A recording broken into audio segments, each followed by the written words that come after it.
Hello, Duke fans. Welcome to the Duke Blue Devils Insider Podcast. My name is Hugh Strain, your host and writer for Duke Blue Devils on SI. So today, we are diving into Duke football as Duke University has sued Darian Mensah, its star quarterback from the 2025 season, over his decision to enter the transfer portal. So, a bit of background on the whole situation with Mensah.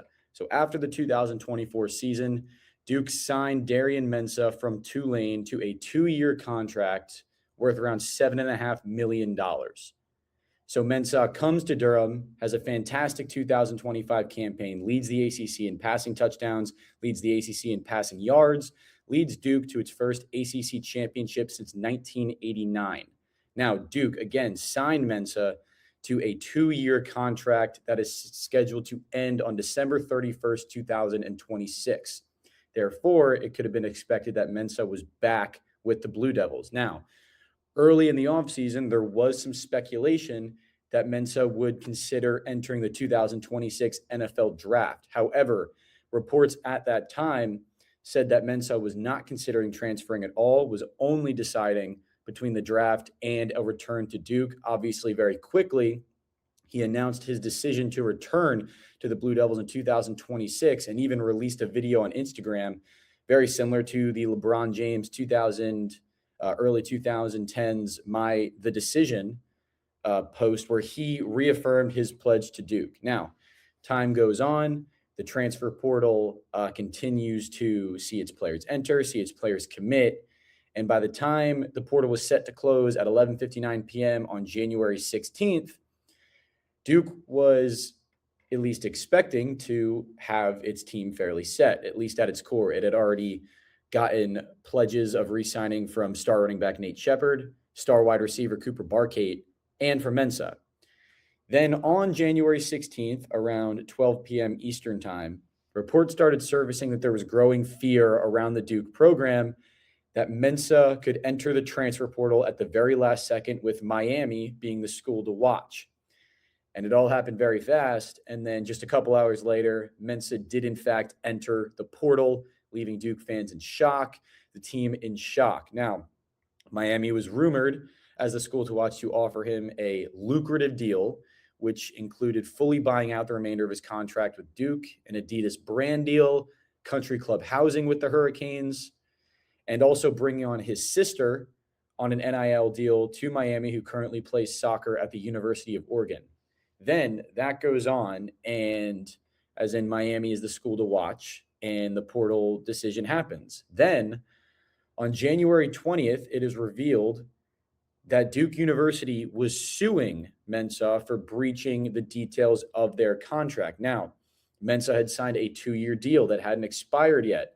Duke is now claiming that Mensah is breaching the terms of that deal beyond irreparable damage for the program. Obviously, a last-second portal entry for Mensah really puts Duke in a difficult spot because there was no more time to really go after a QB who either hadn't entered the portal or who hadn't committed yet. Because at that point, the portal entry window was literally hours from being closed, meaning a lot of the top QBs had already committed. So Duke sued Mensah, and a request for his inability to enter the transfer portal was put in. Now, it was quickly denied. Duke's request to prevent Mensah from entering the portal was denied by Judge Michael Ofaluda, part of Durham County Superior Court.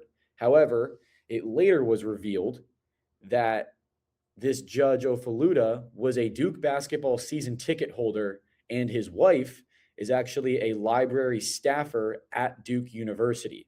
So Judge Ofaluda removed himself from the case after announcing that he had denied Duke's request to prevent Mensah from entering the portal.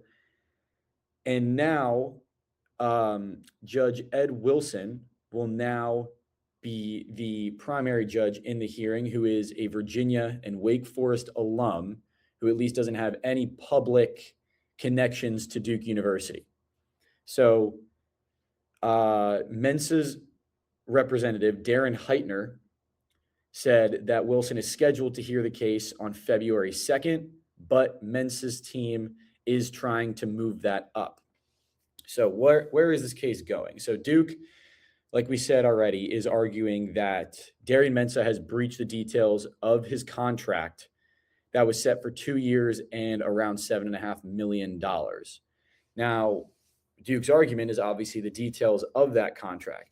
Additionally, one of the most interesting details of that contract, this is from the Devil's Den on X, who posted this. So within the details of a contract, quote, specifically, Mensah promised that he will not make any similar commitment, whether through execution of a letter of intent or otherwise, to enroll at or compete in athletics for another collegiate institution. Obviously, that just happened. And you can't blame Mensah in any way for what he did. As a college student getting offered such a ridiculous amount of money and, frankly, a larger scale opportunity for a bigger program, one of the biggest programs in the country that was coming off a national championship appearance. As a college student who's trying to make his NFL dreams come true, you really can't blame him. However, this does put Duke in an extremely difficult position because of the timing of this. This happened literally less than 10 hours before the transfer portal was set to close, leaving Duke with really no options in the portal, mainly because there was no reason to expect the possibility of this happening because less than a month prior, Darian Mensah had announced he'd be returning to Durham in 2026 and play for the Blue Devils. So obviously Duke is in a very difficult spot. That's where their breach is coming from.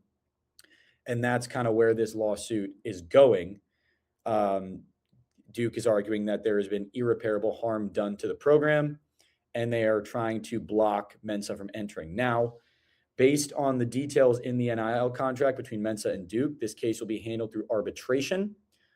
So that will be kind of an ongoing thing that obviously Duke fans will be paying attention to. Now, if Mensah somehow, some way can't enter the portal and does return to Duke, that would be a very, I think, interesting storyline to follow around the Blue Devils for the remainder of the offseason. Because, again, you can't blame a college kid, in my opinion, for making this decision. I think a lot of other people would.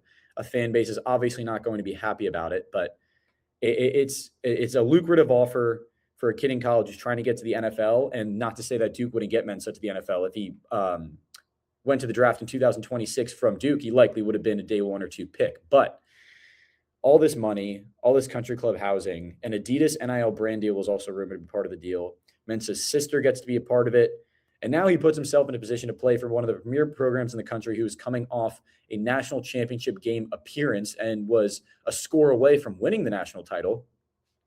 And sure, stay in the same conference, but, play for the upper echelon of that conference and a team that is perennially going to be competing for another national championship spot. Did Duke have the talent and the potential to compete for the college football playoff in 2026? Probably. With the offensive pieces it was probably getting back. But Miami has top recruits. They're a storied program in football, much more so than Duke, and that's where Mensah elected to go. Now, there are also ways that Mensah can argue this deal and argue for himself and why this should go his way. Kind of the first sort of juncture of that is a school can't prevent a student from transferring to another school, technically, because at the end of the day, Darian Mensah is a student athlete, and it's difficult for a university to just block that because at the end of the day, a student can transfer universities for sake of education. Now, what I think is the most interesting conversation and debate that's going to be had over this case is the pay-to-play aspect from an NCAA standpoint in general. Now, the NCAA is very passionate that it does not consider its athletes employees. And the NIL payment they receive is not based on athletic performance. It is based on their name, image, and likeness, but also has to do with higher education and themselves as a student athlete.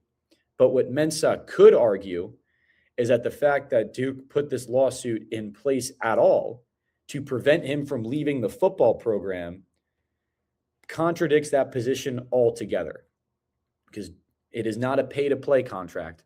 Mensah is making this as a student athlete. It does not reflect his football performance.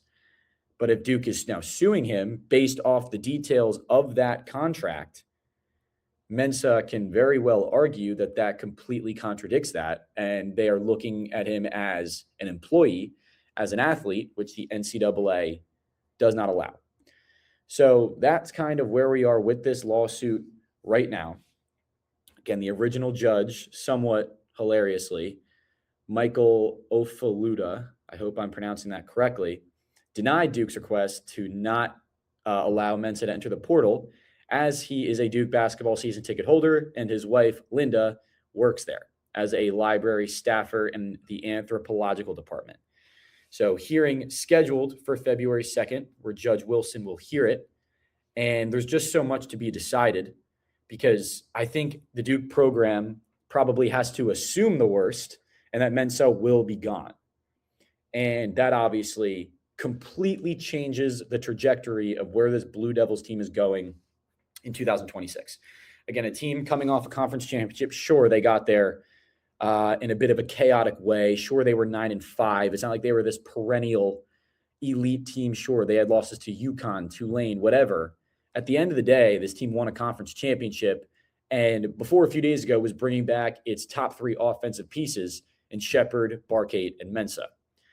Not only does Duke lose one of those top three pieces, but it loses its starting quarterback and a guy that was probably entering college football as a top 5 to 10 quarterback in the entire country.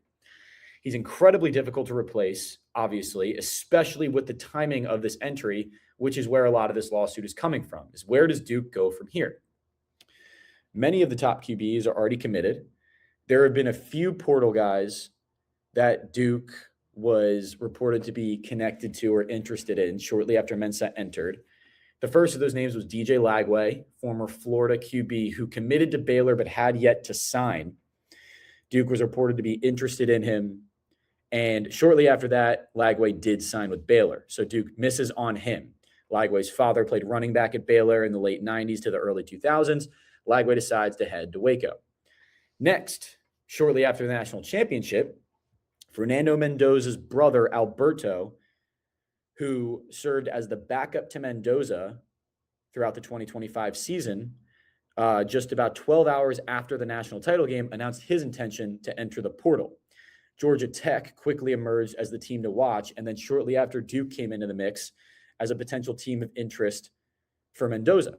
So then he becomes a typical option, and then he commits to Georgia Tech shortly after Duke's interest is revealed. So Duke now missing on the two portal recruits that they had been reported showing interested in. So where do they go from here? Duke has a 3-star freshman coming in Terry Walker III, very talented quarterback on the roster. They signed Ari Patu, a former North Alabama quarterback who appeared in 7 games in 2025. He spent 3 seasons at Stanford and then his last 2 at North Alabama. And they have redshirt freshman Dan Mahan on the roster, Dan Mahan. So a lot of question marks, obviously, right now, and this case will obviously drag on. Who knows how long it will take, what it means for Duke football, but absolute chaos in Durham surrounding the football program. Manny Diaz and his staff with so much uncertainty heading into the season, and that's kind of where the program is right now. So that's all we know for Duke's case in the lawsuit with quarterback Darian Mensah. Continue to stay up to date with all Duke's news. Visit us at Duke Blue Devils on SI. That's si.com/college/Duke. My name is Hugh Strain. I'm your daily host on the Duke Blue Devils Insider Podcast. Thank you for listening, and good day.